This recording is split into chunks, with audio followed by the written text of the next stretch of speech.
अच्छा, एक चीज़ जो मुझे लगता है कि बहुत से लोग जानना चाहते हैं, मुझे मतलब इंक्लूडिंग मी, अगर हम बात करें हुकुम सिंह जी के परिवार की, तो वो हिंदू गुजर हैं और आप मुस्लिम गुजर हैं। बहुत से लोग ये नहीं समझ पाते कि क्या ये दोनों ख़ानदान, क्या ये दोनों परिवार कभी एक ही हुआ करते थे और अब क्या अलग हो गए हैं। तो आपने अपने बुज़ुर्गों से, अपने परिवार में क्या सुना है इसके बारे में? मैंने देखिए, हम सेम जगह से आते हैं और हमारे गोत्र भी होते हैं गुजरों में। जाति के साथ साथ गोत्र भी होते हैं, तो हमारा गोत्र सेम है। And it was believed that at one, although I haven't reached to the actually अब वो लोग जीवित नहीं हैं जो उतनी पुरानी बातें बता सकें, तो we don't know, but it is believed कि क्योंकि हमारा गोत्र सेम है, हम एक ही जगह से आए हैं, कैराना से, तो कहीं ना कहीं एक ही परिवार था। क्योंकि गोत्र परिवारों की होती थी पहले, फिर वो बढ़ते बढ़ते आबादी के साथ साथ then it would spread out. तो इट इज़ बिलीव्ड एंड हमारे क्षेत्र में भी बहुत लोग इस बात को मानते हैं and I take full honour and pride in it. So it is a very good thing and we have very good terms with the family. अभी भी मुझे बहुत अच्छा लगता है कि दोनों परिवारों में एक आपस में एक वो है, देर इज़ कॉर्डियल टर्म्स।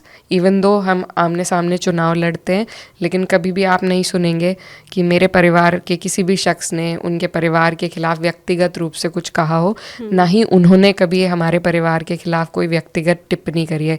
क्योंकि और मुझे लगता है कि ये चीज़ होनी चाहिए। ये लड़ाई जो राजनीतिक है, ये विचारधाराओं की लड़ाई है, ये व्यक्तिगत लड़ाई नहीं है। तो एक दूसरे पे उस तरह की बेफिजूल टिप्पणी से सभी को मुझे लगता है बचना चाहिए और मेन मुद्दों पे बात करें। आपस में बहुत लोग उलझते हैं, they take things personally, they will say things personally to the other person and then the whole issue gets lost। फिर आप उन्हीं नोक झोंक में लगे रहते हैं। मैं बिल्कुल इन चीज़ों से मैं वो नहीं रखती। I don't agree with this and I don't follow this. In fact अभी आई मेट मृगांका जी, उनके बेटे की शादी थी। I met her daughter. तो उनकी बेटी ने और मैंने 2017 में कैंपेन किया था। She was campaigning for her mother, I was campaigning for my brother and even then we would if we ever crossed paths, we would wave to each other and still we maintain those terms. So I think it is important in politics too. And also I would like to mention that when women are in charge in politics, I think एक तो वो बहुत all rounded approach रखती हैं and they have a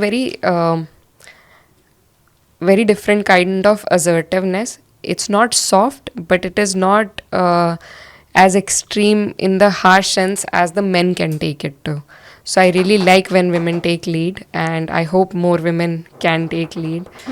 Today we also had a discussion on reservation for women. So I am fully in support of that, but we need to do much more than just reservation.